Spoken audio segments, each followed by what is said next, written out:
them to have a willing heart to do all the things that are required.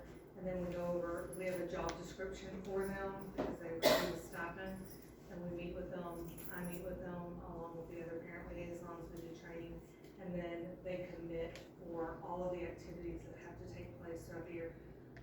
Parnell actually has 3 parent liaisons, one that's funded by the district and 2 that are funded through their PFS funds, which are their focus funds that go along with their TIP and TAP. So they had one that they've had all that they renew each year, and then we added 2 additional parent liaisons. I guess I'm confused. Are these parents or are these These staff? are staff. Staff. And these are parent liaisons or staff members. Each campus has a parent liaison, but since they're going through this, they have funding for 2 additional. So we're trying to get that good news out and get information out to parents. Having more people to do that really does help, and we try to get that out to parents and get it on the website to communicate opportunities that they have for involvement, and hopefully that we're getting reaching more families. They also work closely with the CIS representatives on campus. How much funding have we gotten since Parnell has been ballpark? Past year, we had $120,000, right? This year, $125,000 last year, and we're this only year. getting 50,000. Yes. So is that pretty much all spent? Mm-hmm. Yes.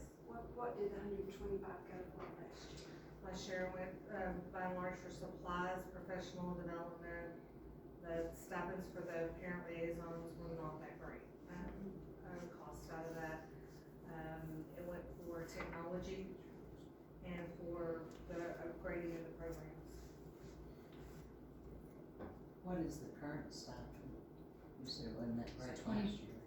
No, it's 2,500. It's 2,500 And how many per do we year have? per person. And how many do we have?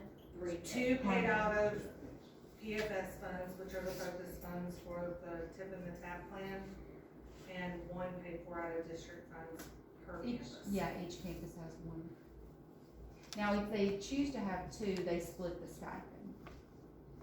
Like at the high school. Mhm. We have 2 at the high school, but they split the stipend in half. I would think y'all, I'm positive y'all already looked at, since we got reduced to 50,000, and this being our 3rd year at Parnell, do we have the materials that we need? And all the Yes. technology Yes. that we need? Because we have to make that change this year. Yes, we do. Chromebooks wouldn't it? Yes. We've just ordered iPads, I know, for classrooms that did not have, and when we can't have computer labs because of the electricity there or some things, so iPads come in handy, and then they don't have to have that transition to move out of classroom. They don't lose instructional time if they can use iPads in the room, so. So is that only in the classroom with the iPads are in there, or? We have some in the library, we have some in each classroom, we've added some more to facilitate small group instruction. Being able to have students doing something like the Wowzers or the Achieve 3000, we have a program called No Red Ink, which we're also using that helps with the writing, which is one of our areas we need to focus on. So while they're working on that, it really does help so that the teacher can concentrate on the small group instruction and the rotations that we do. Mark, I couldn't hear what Betty was suggesting. What? Chromebooks. Okay. Yes, I'd like to have some, We would do. but the iPads are nice, We would and the too. kids use them really well, and they run all of the sophisticated programs that we use, so. Okay. Has our district looked into the grants for those Chromebooks? I know some of the surrounding districts receive those through a grant. Have we looked at that?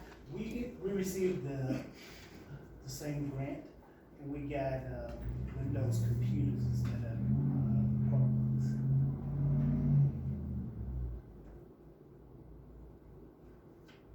And what do we do with We them? use, Where'd they go? they are being used within the district.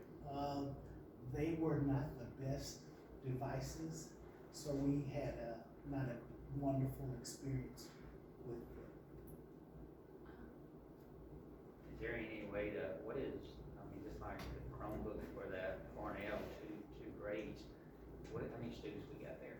About 360 kids. Thereabouts. Yeah, between 350, 360. Yes, and I just emailed Mr. Hadnot to get inventory on our iPads to see how many we have. So we were trying to. So the ones that we have the computers, you're saying they were poor quality. Has the company stood behind them or wherever we received them from, or is there warranty, is there, I mean, we're talking 2 years ago. We received this as a grant. The computers that we get from the prison systems were a lot better than the ones that we received via this grant. So when did we get those on the grant? And there's a lot of it, because when I was at high school, we got a bunch of them last year. And Last we're able to actually do testing, because I was the testing coordinator here, and then it was nice to have computers that would actually work and not. But they do, all computers have a minimum of 1-year warranty. No, ma'am, no, these did not. When they refurbished, they went over their extras. Oh, yeah. Did we get them from, when we say a grant, because when I think of a grant, it's like the workforce grants and the temple grants, Ms. Johnson, even though we get the money, we still purchase them, you know, from that. So was this a grant where we got the computers given to us, or did we procure those? I think that's kind of what we're getting at. What I'll tell you is that we got these through a vendor who provided us mobile services. And the mobile services pieces is what they required us to purchase. So we purchased the MiFi devices and they granted us devices of our choice, similar to what surrounding districts did. They chose Google Chromebooks. We chose Windows devices to spend the same allotment of dollars for those devices. So we did not purchase them, they provided them to us. So we didn't get to choose. And so each grant is very different in how you go through that procurement process. And so when we go back to Ms. Stewart's question, are we looking at additional grants for additional technology? Yes, ma'am. We're constantly writing grants to see what additional technology we can get. Under the TEA grants, the state and federal grants, which are what these focus funds come from, we have those guidelines. So we sit down with their team and we look at what their needs are. And as a campus, for portability and for functionality, the team decided that they wanted iPads instead of Chromebooks, which is why we purchased iPads instead of Chromebooks. Well, and keep in mind, I think Mr. Burke had asked wherever he is, you know, and we haven't forgotten you. That's good because Well, we call for you yeah. daily. They're needing them over there also. Right. So we have for sure 2 campuses in need with that. Well, and the high school has a great need for additional technology too, and so we have, every time that we write grants, we include technology in it. And then when we get our Title I funds, our Title II funds, all of our funding options when they come in, we look at the campus improvement plans and the district improvement plan to find out what we can take care of for those campuses. And unfortunately, what has happened in the past is we've been able to, last year we had a desperate need for calculators for our junior high or high school. So we had to expend quite a bit of funds to get their calculators because they needed them not only for in their classes, but they needed them for functionality on their tests. It's what was required, but it was also something that they did not have enough of to be able to teach math in each one of their classes. So we had to weigh the pros and cons of, do we buy some more calculators right now, or do we buy some more computers? And in the immediate, we needed calculators on both campuses. And you see all the, like you can see the former math teacher here in their head, because that was where the immediate need was. And these then- calculators, what, $140, $160 Yeah, a the piece? calculators. And that's are what they cheap. have to They're have. $140 each, and so we had to buy 5 class sets at the Oh, junior yeah, we high, 5 or 6 class a sets lot. at the junior high, and about the equal number of that at the high school. So it was about $30,000 we spent just on calculators last year. So we carefully weigh those needs, and then we look to find the best options out there for them. And he's had this in on my list for quite a while. I'm already working proposals, so And I've got it Dr. ready. Chris, and are there any more get those Because I understood that's an annual thing that they make available. It's on first come, first served basis, Right. so we have open requests right now that they're working to fulfill. Thank you. What is it? That What- is a- what- That is a heavy concern because TEA keeps warning us that all kids will test online one day. All kids will test online one day. And, I mean, I keep getting memos and, that is a concern where the kid probably isn't gonna test on an iPad. They need a computer, either a desktop or a laptop to be able to take their test. I would think since we have partnered with 5 other districts, and I know 2 of those districts are using the Chromebooks, is that we need to, if we purchase something like that, that we're going to partner together, then we would all need the same system. And so, what is that estimated cost on those Chromebooks if we went from, I know most of them are going 4th grade through 12th grade, and getting that, what is that cost? What And do you we've think? actually found that the HPs are more compatible with all of our different systems than the Chromebooks. So whether we're talking Chromebooks or HP, we've just found that the HP desktop, laptops that we've purchased are more durable and they're easier to manipulate for the students. And they work within our infrastructure that we already have. And the only requirement is a Chrome browser, so it has. And so your question was about partnering with them to get probably the biggest bang for our buck. We can look into that a little bit more. Everybody kind of had their specifics that they wanted to purchase through. Some are choosing Apple products, but it's definitely something we can add to our next What do you leadership. estimate cost would be for that? I'm not sure what you're asking me. So if you bought a Chromebook for every 4th grader through 12th grader, what would be They're saying that the doesn't work, estimated cost? but they're saying that doesn't Or work. not Our Chromebooks, a system- Mac or whatever, HP, whatever we were needing. The device of choice would be about $360 per device. So 360. And that's how many students? They have- For, you About said for 1600. 4th grade, yeah, about How much? 1,600 for 1,600 4th grade through 12th students. grade. About 584,000. That's something that can be bought out of fund balance. We got 90. We will have two Legally, additional. yes, it can. So, We round will it to have two additional 600,000. things that pop up though, and that would be connectivity, the infrastructure to support the connectivity. Is that what you were about to say? Yes. Because just because we have the device doesn't mean that they can get online. We've experienced that even at the higher education center a little bit, when everybody's on it at the same time, bogs down. And then the second one is, being able to plug in all of those devices on the electricity side of it, because you can only drain so much electricity. That's an issue that we were finding over at the junior high. And I know, I mentioned that because we're in open discussion in a public meeting, but when you look at that, we have over $8 million in fund balance. You only have to keep 3 months of your operating, and so, what's more important is our students. I mean, for us to get where we need to be and get off of these plans and get our students to be able to, compete against other districts.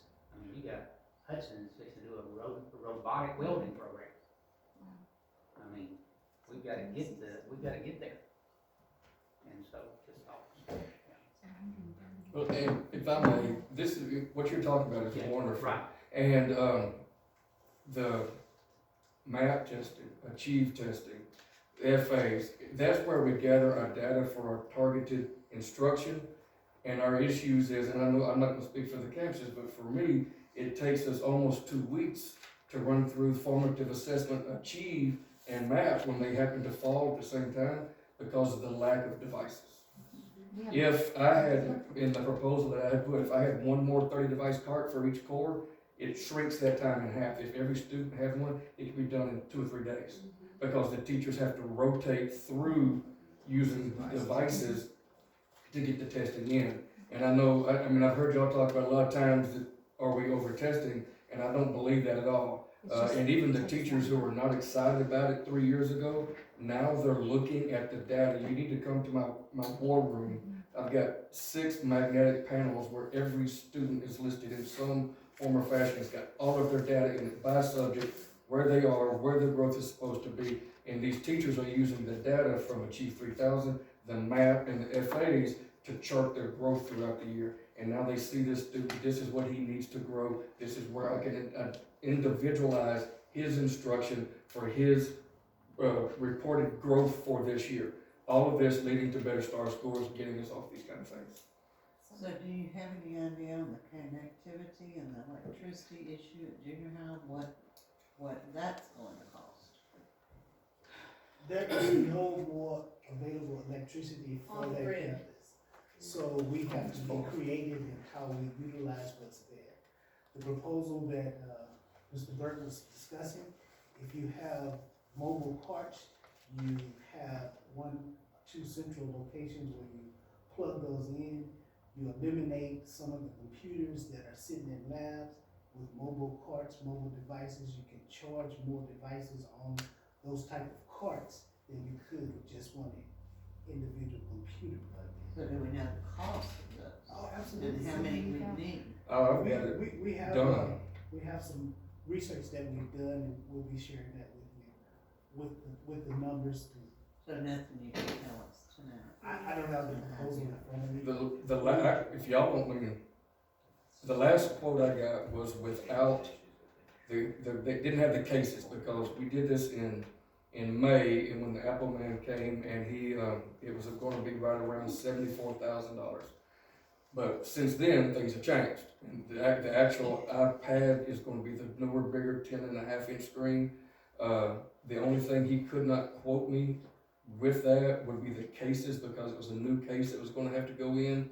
And so without the cases for 150 devices, was gonna be $63,000.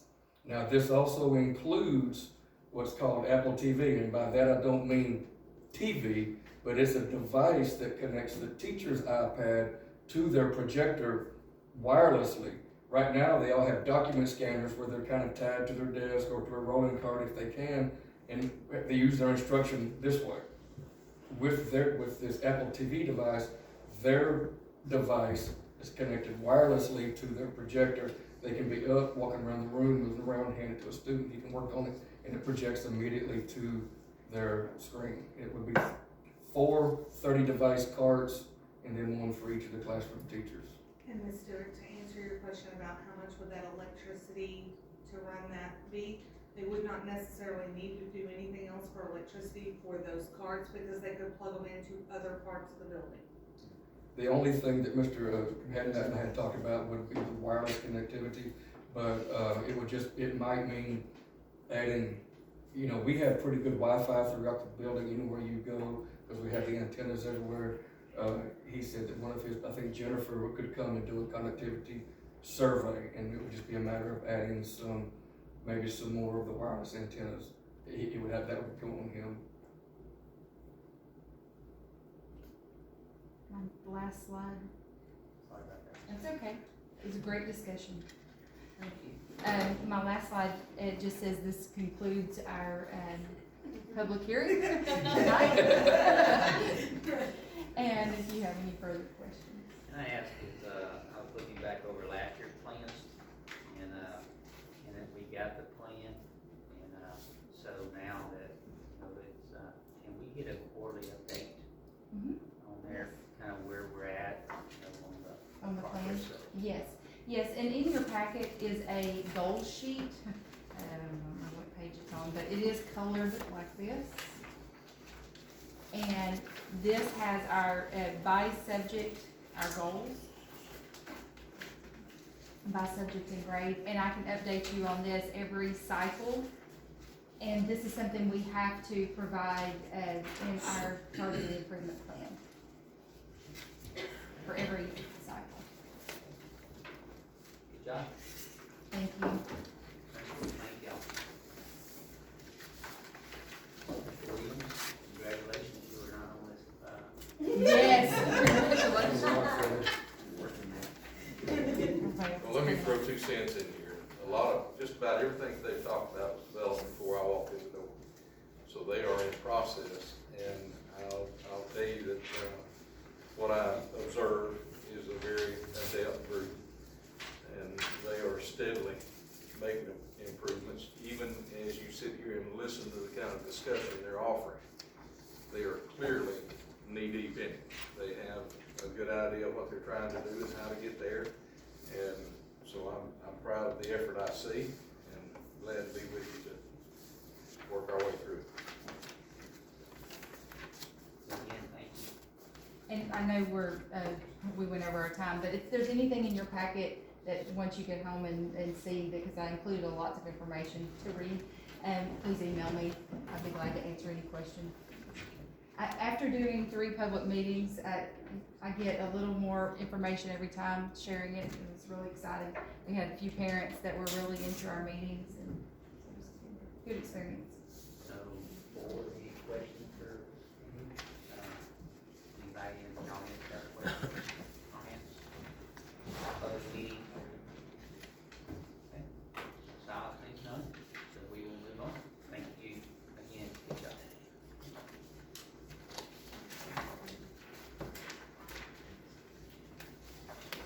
We will move into our regular meeting, starting at 7:37. We do have a quorum with 5 out of 7, Hildebrand and Dr. Kamak being absent. So we do have a quorum. We will start tonight off with the pledge and prayer. I think Mr. Martinez is in the pledge speech.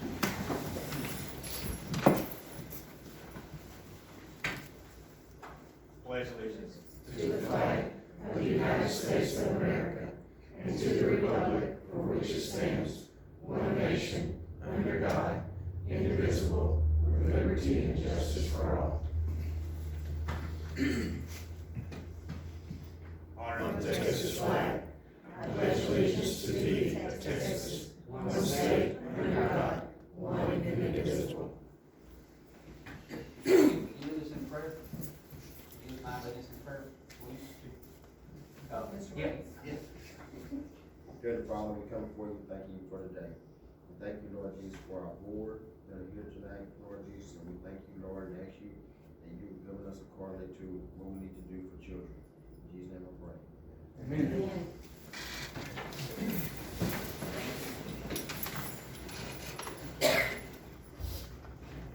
Our first order is the recognition. Dr. Hyde. All right.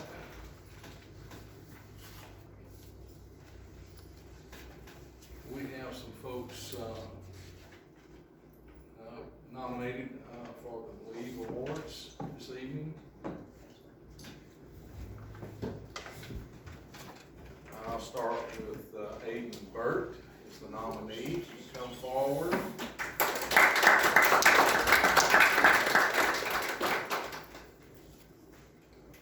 The reason for the nomination, hang on to that a minute. It says, talk about capturing kids' heart. Aiden Burt has jumped in with both feet to tackle her first year of teaching. Ms. Burt receives every single English 1 student at Jasper High School, and she has fully adopted and engaged her students in capturing kids' hearts model. To see her students respond has been an absolute joy. The class of 2023 is a fantastic group of students that are growing stronger and better by the day, thanks to the efforts of Ms. Aiden Burt. Keep up the great work, Aiden. You make a great Bulldog family better. Nominated by Jennifer Harrington. Congratulations.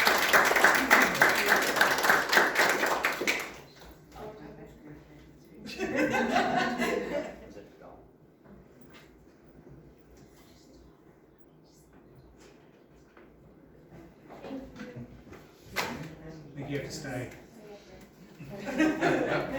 Okay.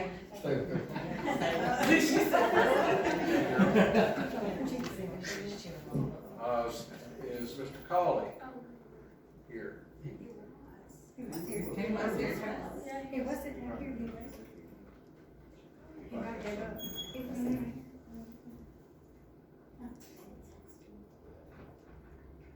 Yes, get up early in the morning. He drives the afternoon morning route. And then, yeah. There's Mr. Burt, Mr. Cawley, Mr. How about Ms. Clark, Faye Clark? See. Okay. How about, Mr. Booty? Sick. He's sick, but he's here anyway. All right, Mr. Booty. Travis Booty is an outstanding educator and dedicated employee. He has worked tirelessly as the science department head. He works with a shortage in the staff. It still has over 85% of the freshmen passing the biology STAR test as first-time test takers. Nominated by Becky Pickering. Congratulations, sir.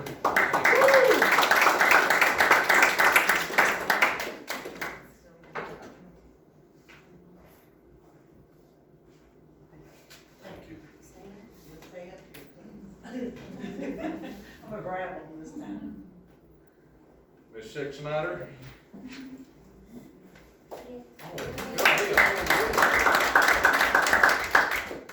This is a whole list of nominees, my goodness. Okay. Leah has shown the best Jasper ISD inside and outside of her classroom. She has inspired kids with a love of music and a love of education.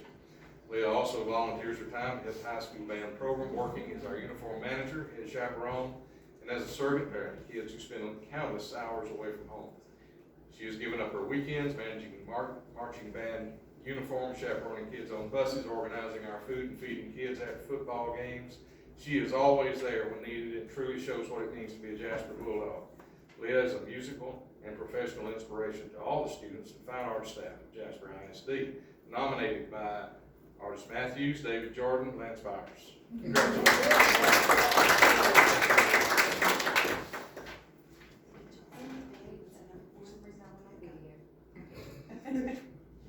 UIL contest is next week. Yeah. You wanna get it, Ruth? Is that all of it?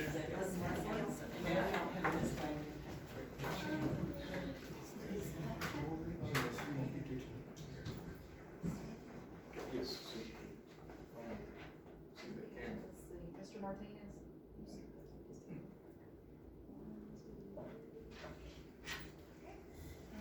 I think so.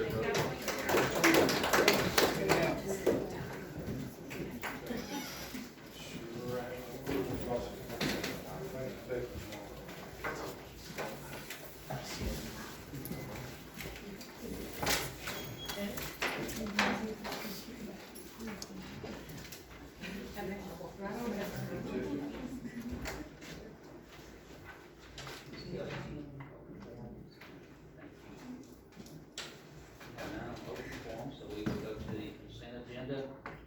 6 on your, agenda. Anyone need anything pulled from the consent agenda?